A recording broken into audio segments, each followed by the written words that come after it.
Hola, hola, mi nombre es Hanek Yeray Henao, estudiante de la licenciatura en Literatura y Lengua Castellana de la Universidad Pedagógica y Tecnológica de Colombia. El día de hoy voy a hacer un pequeño análisis sobre A lomo de mula de Alfredo Molano. A lomo de mula, Viajes al corazón de las FARC, fue publicado el 30 de mayo del año 2017. Fue escrito, como ya lo mencioné, por Alfredo Molano. Él fue un conocido historiador, escritor, sociólogo y periodista de la ciudad de Bogotá. También desempeñó papeles fundamentales como docente investigador e hizo parte del diario El Espectador. Este libro es uno de los más importantes para la comprensión de la historia del conflicto armado colombiano. El proceso creativo que tiene el autor al escribir este libro es muy interesante, ya que esta crónica periodística que nos regala es desde una visión mucho más cercana, una mirada que se siente hasta familiar, ya que él se adentra en los territorios más peligrosos del país a compartirnos los personajes principales de la historia del conflicto armado y su visión del conflicto, sus relaciones internas, sus prácticas militares, entre otros. En este inciso quiero compartir las ideas fuertes del texto. Elegí 4. Crónica como fuente literaria no solo periodística, relatos como herramienta de memoria histórica, surgimiento de las FARC como defensa campesina y por último, la búsqueda de un país más humano y profundo. A continuación. La crónica no es solo periodística, sino es un puente entre la literatura y la investigación. En el transcurso de la obra hay muchos relatos y descripciones específicas que hacen que el lector se sumerja en la historia. Hay que tener en cuenta que la voz del autor es una voz muy específica, sin embargo, en el transcurso de la historia se crean demasiados matices y hace que se confunda con la voz del campesino. Esto es esencial para el desarrollo de la historia. Los testimonios funcionan como memoria histórica, ya que se ve la voz real de los campesinos, hablando sobre despojo, desplazamiento, violencia. El autor comparte las diversas muertes de líderes sociales y esto para muchos puede ser crudeza, pero es que no se puede tapar con palabras bonitas la historia real del conflicto armado en Colombia. El autor, algo bueno a destacar de él y de su proceso creativo, es que no construye este libro a partir de diferentes documentos periodísticos, sino que es a raíz de las voces, las personas que vivieron este conflicto y que lastimosamente no tienen un reconocimiento en la historia. El libro muestra una explicación clave para el surgimiento de las FARC, y es que diferentes comunidades fueron atentados por grupos armados y grupos estatales. Así que estas creaciones, las primeras guerrillas, fueron por autodefensa, despojo de tierra y el abandono total del Estado hacia esas actividades.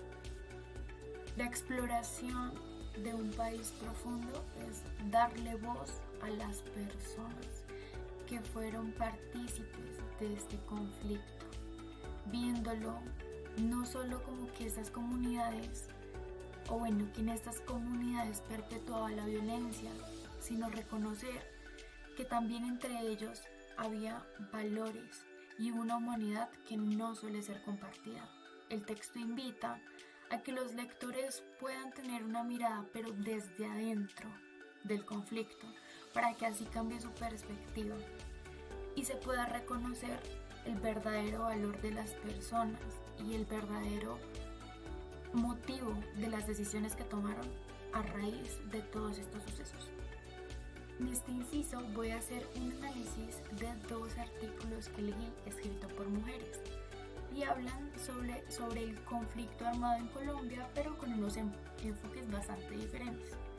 El primero es La mujer blanco del conflicto armado en Colombia, escrito por Margarita Cadavid, Y el segundo es Conflicto armado en Colombia, análisis de las causas económicas, sociales e institucionales de la oposición violenta, escrito por Lilian Jeffrey. Una forma de entender el conflicto armado colombiano es por medio de sus víctimas. Y las mujeres, al igual que los niños, son las principales víctimas sobrevivientes de esta violencia. Las violaciones ejercidas contra ellas a través del abuso sexual, el desplazamiento forzado, el secuestro, la desaparición, la muerte y el control social son muestras fehacientes de su situación de vulnerabilidad y de la arraigada cultura machista que las convierte en armas de guerra y blancos de intimidación. El segundo artículo, por el contrario, presenta una visión bibliográfica de las causas del conflicto armado colombiano.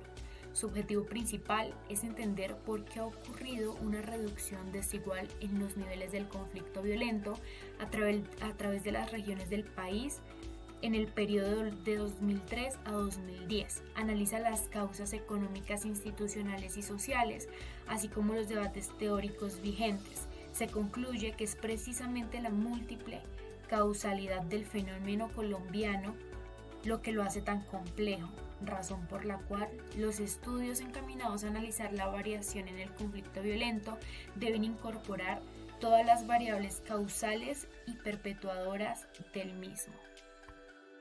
El primer artículo analiza las causas del conflicto armado en Colombia. El otro solo se enfoca en la mujer como víctima del conflicto. El primero ve la desigualdad económica como un factor fundamental del conflicto armado en Colombia, por la acumulación de tierras y la pobreza que este produjo. El otro ve la desigualdad de género como una causa fundamental, pero de todas las discriminaciones femeninas de una sociedad patriarcal. Estos artículos, a pesar de ser escritos por mujeres, no tienen los mismos enfoques, igual que las intertextualidades que Alfredo Molano menciona en su texto. Trochas y fusiles, cuadernos de campaña, cóndores no entierran todos los días. Todos estos textos, además, a pesar de ser escritos por hombres, no son necesariamente machistas y misóginos las perspectivas por las cuales comparten a esa figura femenina. En cuadernos de campaña, claro, Manuel Marulanda cuenta abiertamente cómo violaban a sus compañeras guerrilleras. Sin embargo, en Cóndores no entierran todos los días se puede ver a el personaje de Gertrudis como una mujer fuerte, líder, valiente. En Trochas y fusiles se menciona la vida de Melissa a muy grandes rasgos, pero como una figura importante femenina en la guerrilla. También, como lo menciona el lomo de mula en su texto, María Cano, una mujer, la primera mujer política guerrillera. En conclusión, se debe tener en cuenta leer con perspectiva de género, pero saber que en la literatura como en la vida hay muchos puntos de vista y totalmente diferentes.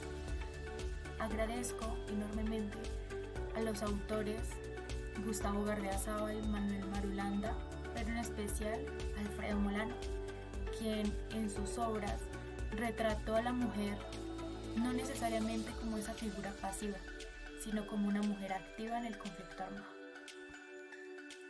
Espero les haya gustado este pequeño análisis. Muchas gracias por ver. Ojalá se acerquen a estos textos. Chaito.